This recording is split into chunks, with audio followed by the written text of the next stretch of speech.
എല്ലാ കൂട്ടുകാർക്കും നമ്മുടെ പുതിയ വീഡിയോയിലേക്ക് സ്വാഗതം. ഇന്നത്തെ നമ്മുടെ വീഡിയോയും എൻ്റെ കൂട്ടുകാർക്ക് വളരെ തന്നെ യൂസ്ഫുൾ ആണ്. ഓണക്കാലമായി കഴിഞ്ഞാൽ നമ്മുടെ വീടുകളിൽ പലതരത്തിലുള്ള അച്ചാർ നമ്മൾ തയ്യാറാക്കി സൂക്ഷിക്കാറുണ്ട്. ഇതുപോലൊരു അച്ചാർ പൊടി ഉണ്ടാക്കി നമ്മൾ സൂക്ഷിക്കുവാണെങ്കിൽ വളരെ എളുപ്പത്തിൽ തന്നെ ഇനി എല്ലാവർക്കും അച്ചാർ തയ്യാറാക്കി എടുക്കാനും സാധിക്കും. ഈ ഒരു അച്ചാർ പൗഡർ തയ്യാറാക്കി എടുക്കാനായിട്ട് നമ്മുടെ വീട്ടിൽ നിത്യമുള്ള ചേരുവകൾ മാത്രം മതിയാകും. അപ്പോൾ നോക്കാം എങ്ങനെയാണ് വളരെ രുചികരമായിട്ട് അച്ചാർ പൗഡർ തയ്യാറാക്കി എടുക്കുന്നതെന്ന് നമ്മുടെ വീഡിയോയിൽ കൂടെ നമുക്ക് കണ്ടു നോക്കാം.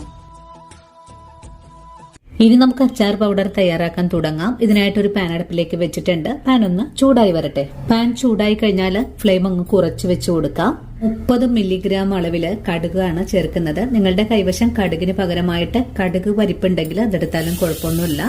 ഇനി ചെറിയ തീയിൽ വെച്ചിട്ട് വേണം കടുക് ചട്ടിയിലേക്ക് ഇട്ട് കൊടുക്കാനായിട്ട്. ഈ കടുകൊന്ന് ചെറുതായിട്ടൊന്ന് വറുത്തെടുക്കാം. കടുക് വറുക്കുമ്പോൾ പെട്ടെന്ന് തന്നെ കരിഞ്ഞു പോകാൻ സാധ്യതയുണ്ട്. അതുകൊണ്ടാണ് നമ്മൾ ഫ്ലെയിം കുറച്ച് വെച്ച് കൊടുത്തിട്ടുള്ളത്.